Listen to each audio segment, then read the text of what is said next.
দর্শক, এই বিষয়ে আরো তথ্য নিয়ে স্টুডিওতে যোগ দিয়েছেন সহকর্মী মহিউদ্দিন আহমেদ।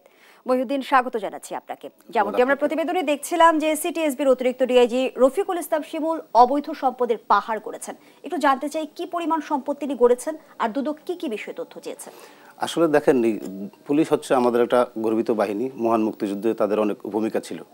এখন আমরা যে বিষয়টা দেখি সেটি হচ্ছে দুর্নীতি দমন কমিশন যে শিমুলের বিরুদ্ধে অনুসন্ধান করছে, সেখানে একটা বিষয় খুব স্পষ্ট, সেটি হচ্ছে যে তিনি একটি বিশেষ এলাকার লোক, যেটি আমাদের পুলিশ বাহিনীর মধ্যে এটা নিয়ে অনেক অস্বস্তি আছে যারা অন্যান্য অঞ্চলের লোক আছেন। সেই জায়গা থেকে তিনি ওই প্রভাবটি খাটিয়েছেন।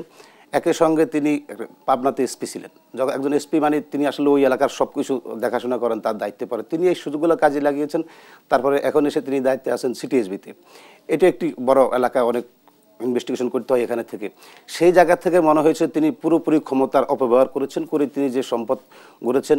আমরা যে অভিযোগটি দেখেছি, যেটি দুদকে এসেছে, যার উপরে নির্ভর করে প্রাথমিক অনুসন্ধান শেষে তারা কিন্তু তদন্তে যাওয়ার একটা অনুসন্ধান করে। সেই অনুসন্ধানে তারা প্রমাণ পায় যে না, তার বিরুদ্ধে আসলে এগুলা বিশ্বাসযোগ্য অপরাধ হয়েছে, এগুলো অনুসন্ধান করা যায়। সেটি তারা এখন পুলিশের হেডকোয়ার্টারের পুলিশ প্রধানের কাছে এগুলো তথ্য চেয়েছেন। তো আজকে আমি যেটি দেখেছি যে চিঠিটি পাঠিয়েছেন, সেখানে উল্লেখ করা হয়েছে যে তিনি কিভাবে এখানে কত তারিখে যুক্ত হয়েছেন পুলিশে, কিভাবে এসেছেন। তিনি এএসপি হয়ে যোগদান করেছিলেন পুলিশে। সেই জায়গা থেকে একই সঙ্গে এই পর্যন্ত তিনি কত টাকা বেতন ভাতা পেয়েছেন। তার মানে এটি চাওয়ার অর্থ হচ্ছে তিনি এই টাকাটা ইলিগালি নিয়েছেন। কেন ইলিগালি নিয়েছেন? তারা হয়তো ইতিমধ্যে দুদক এই অনুসন্ধানটি করে শেষ করে ফেলেছে। সেটি হচ্ছে তার বাবা যে ভুয়া মুক্তিযোদ্ধা, তিনি যে সনদ বানিয়েছেন, পরিচয় দিয়ে চাকরিটা নিয়েছেন, এটি এতদিনে দুদক নিশ্চিত হয়েছে, যার কারণে তার এগুলো চেয়েছে। এখন বিষয়টি হচ্ছে, দেখেন, পুলিশ বাহিনী হচ্ছে একটি বিশাল বাহিনী। এখানে সবাই এখন তার কারণে সবাই পুলিশ বাহিনীকেই দোষটা দিবে। ব্যক্তির অপরাধ এখন একটা বাহিনীর উপরে চলে যাচ্ছে। কিন্তু আমাদের কথা হচ্ছে যে এই বিষয়টি এখানে আসার আগে, দুর্নীতি দমন কমিশনে আসার আগে এতদিন এটি কেন সবার নজর পড়লো না? পুলিশ যদি আরও আগ থেকে এগুলো নজরদারি করতেন তাদের বাহিনীর লোকজনের উপরে, যে আসলে তারা কে কী করতেছে, কোথায় তার সমস্যা হচ্ছে, কারা দুর্নীতি করতেছে তাহলে এই বিষয়টা আজকে এই পর্যায়ে চলে আসতো না। আমার মনে হয় যে তাদের উচিত তাদের যে সদস্যগুলোর আরও বেশি নজরদারিত্ব করা। এতে করে বাহিনীর যেমন সুনাম থাকবে, একই সঙ্গে যারা দুর্নীতিবাজ কর্মকর্তা তারা আরও সতর্ক হবে, আরও সজাগ হবে। আরেকটি বিষয় হচ্ছে টিআইবি যে কথাটি বলেছেন যে দুদক আসলে ব্যবস্থা নিয়েছেন, আমার মনে হয় যে দুদকও খুব বেশি যে ব্যবস্থা নিতে পারে তা না। একেবারে স্পেসিফিকলি যদি কিছু আসে তখন যাই তারা সেটি ধরতে পারে, কিন্তু এর আগে তারা ওইভাবে কাজ করতে পারে না। কেন পারে না?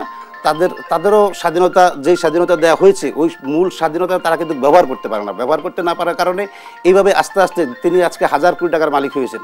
এটি কিন্তু তিনি একদিনে হন নাই, এটি হওয়ার জন্য তার অনেক সময় লেগেছে। এই দীর্ঘ প্রক্রিয়া কিন্তু দেখেন দুদকও কিন্তু এর আগে এই লোকটাকে আইডেন্টিফাই করতে পারে না যে এরকম একটা লোক এত টাকার মালিক হচ্ছেন।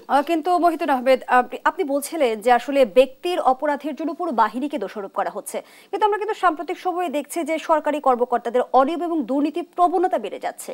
এর কারণ কি?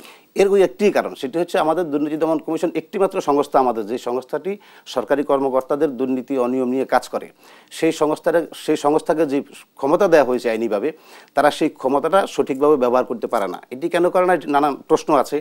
এটি কেউ দায়ও নেবে না যে না আমরা তো এই সংস্থাকে নিয়ন্ত্রণ করছি, সেটি কেউ দায় নেবে না। কিন্তু কার্যক্রম দেখে যেটি আমরা বুঝি, তারা সেটি সঠিকভাবে ব্যবহার করতে পারছে না পারার কারণেই সরকারি কর্মকর্তারা দুর্নীতিতে জড়িয়ে যাচ্ছেন। এর আগে ধরেন সাবেক পুলিশ প্রধান, তার বিরুদ্ধে অভিযোগ আছে। আমি জানি পুলিশের আরও 2 ডজন কর্মকর্তার বিরুদ্ধে বিভিন্ন স্তরের দুর্নীতি দমন কমিশন অনুসন্ধান চলছে। তো এটির মূল কারণে হচ্ছে যে যেই সংস্থাটি কাজ করার কথা সেই সংস্থাটি সঠিকভাবে কাজ না করার কারণে সরকারি কর্মকর্তারা এভাবে দুর্নীতিতে জড়িয়ে পড়ছেন। দুর্নীতিতে তারা জড়িত হচ্ছেন, আবার দেখা যাচ্ছে আইনের ফাঁকফু করে তারা দুর্নীতির অভিযোগ থেকে বেরিয়েও আসছেন। আমরা নজির কেন স্থাপন করতে পারছি না? নজির স্থাপন করার না কারণ হচ্ছে আসলে যারা প্রভাবশালী হয়ে যায়। এখানে প্রথম কথা হচ্ছে দুর্নীতিরা তারা এমন কৌশলও করে, সেটি প্রমাণ করা একটি কঠিন কাজ। কেন কঠিন কাজ? আপনি দেখেন যে শিমুল সম্পদ গড়েছে তার বাগ্নি জামাইয়ের নামে, তার ভাইয়ের নামে। এখন যখন আপনি আদালতে যাওয়ার পরে সে তার পক্ষে তার আইনজীবী উঠে দাঁড়ায় বলবে যে আমার মক্কেল এখানে নির্দোষ। কেন নির্দোষ? আপনি দেখেন কাগজে কোথাও তার সম্পত্তি নাই। এই সমস্ত সুযোগগুলোই তারা কাজে লাগায়। এখন সেক্ষেত্রে আমার মনে হয় যে কীভাবে ফাঁকফুকর তৈরি হয় এবং কীভাবে বের হয়ে যায়, এটি যারা নীতি নির্ধারণী পর্যায়ে কাজ করেন, আইন নিয়ে কাজ করেন, বিধিবিধান নিয়ে কাজ করেন, তাদের আমার মনে হয় যে উচিত এই বিষয়গুলো আরও গভীরভাবে পর্যবেক্ষণ করা এবং সেই সুপারিশগুলো নিয়ে আসা, যেন কেউ দুর্নীতি আত্মীয় স্বজন অন্যদের নামে করেও এভাবে পার পেয়ে না যেতে পারে। সেই প্রত্যাশাই আসলে আমরা রাখতে চাই। ধন্যবাদ জানাচ্ছি সহকর্মী মহিউদ্দিন আহমেদ। দর্শক, এতক্ষণ স্টুডিওতে কথা বলছিলেন সহকর্মী মহিউদ্দিন আহমেদ।